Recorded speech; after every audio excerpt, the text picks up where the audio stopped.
El aire era denso, pesado, como un sudario invisible. Las sombras danzaban en las esquinas, ocultando lo que la luz tenue no quería revelar. Sobre la mesa, el papel amarillento esperaba, un verdugo mudo. Mis ojos se fijaron en la tinta, en las firmas que no eran mías, pero que sellaban mi destino. Un destino que se escribía con números, con deudas, con la desesperación de otros. El crujido de los billetes fue el único sonido que rompió el silencio. Un sonido seco, final, como el último aliento de una esperanza. Era el precio de mi libertad, o más bien, de mi cautiverio. Dijeron que era la única salida, que no había otra forma de salvar lo poco que quedaba. Yo no podía decir que no. Mi voz se había ahogado mucho antes de que las palabras pudieran formarse. El vestido blanco era una burla, un sudario de seda. Cada puntada, cada encaje, se sentía como una cadena que se apretaba más y más. No había alegría, solo el frío de la tela contra mi piel. El pasillo se extendía ante mí, interminable, como un túnel hacia la nada. Cada paso era un eco de lo que dejaba atrás, de la niña que fui, de los sueños que nunca florecerían. Él estaba allí, en las sombras, observando. Su mirada no era de amor, ni de deseo. Era la mirada de un propietario, de alguien que ha adquirido lo que le pertenece. Sentí el peso de su presencia, una losa sobre mi pecho. No había escape, no había refugio, solo la certeza de que este camino no tenía retorno. La puerta se cerró detrás de mí, un portazo sordo que resonó en el vacío de mi alma.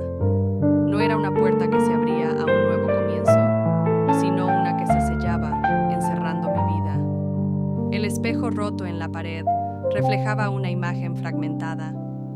No me reconocía en esos ojos vacíos, en esa expresión de resignación. Era el reflejo de un alma quebrada, de un futuro desdibujado. El anillo, frío y pesado, descansaba sobre los billetes arrugados. No era un símbolo de unión, sino la prueba tangible de una transacción, un recordatorio constante de que mi valor se había medido en papel moneda. Cada día era una repetición de la misma verdad. No era una esposa, sino una posesión. No era amada, sino comprada. El eco de esa transacción resonaba en cada rincón de mi existencia. Las paredes de esta casa se alzaban como barrotes invisibles. Eran altas, inquebrantables, construidas con el ladrillo de la desesperación y el mortero de la deuda. No había ventanas que mostraran el mundo exterior, solo espejos que reflejaban mi propia desolación. Mis días se desdibujaban en una monotonía cruel. Las horas se arrastraban, pesadas, cada una cargada con el peso de lo que había perdido. La risa se había secado en mi garganta, las lágrimas se habían agotado. Él era una sombra constante, una presencia que lo abarcaba todo. Sus palabras eran pocas, sus gestos calculados. No había ternura, solo una posesividad fría que me asfixiaba lentamente. Mi cuerpo se movía, pero mi espíritu permanecía inmóvil, atrapado en un limbo de silencio. Había aprendido a existir sin vivir, a respirar sin sentir. Era una muñeca, un objeto, desprovista de voluntad. Mis sueños, una vez vibrantes y llenos de color, se habían desvanecido en la penumbra. Eran como mariposas con alas rotas, incapaces de volar, condenadas a arrastrarse por el suelo.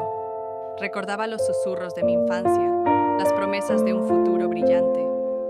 Ahora, esas voces eran solo ecos distantes, burlándose de la inocencia que una vez tuve. La esperanza era un lujo que no podía permitirme. Cada vez que intentaba aferrarme a un hilo de luz, la realidad me arrastraba de nuevo a la oscuridad. Era un ciclo interminable de desilusión. Mi voz interior, antes un torrente de pensamientos y emociones, se había reducido a un murmullo apenas audible. Había aprendido a callar, a no sentir, a no esperar. La luz de la luna se filtraba por la ventana, dividiendo mi rostro en dos. Una mitad en la sombra, la otra apenas iluminada, revelando la verdad que mis labios no se atrevían a pronunciar en voz alta. Mis ojos, cansados y vacíos, miraban hacia un punto indefinido. No había lágrimas, solo una sequedad profunda que se había asentado en mi alma. El aire se llenó con un aliento apenas perceptible, una confesión que se escapaba de lo más profundo de mi ser. Una verdad cruda, despojada de cualquier adorno. Esto no era amor, era un pago. Me vendieron a un hombre de 65 por una deuda familiar. y no podía decir que no.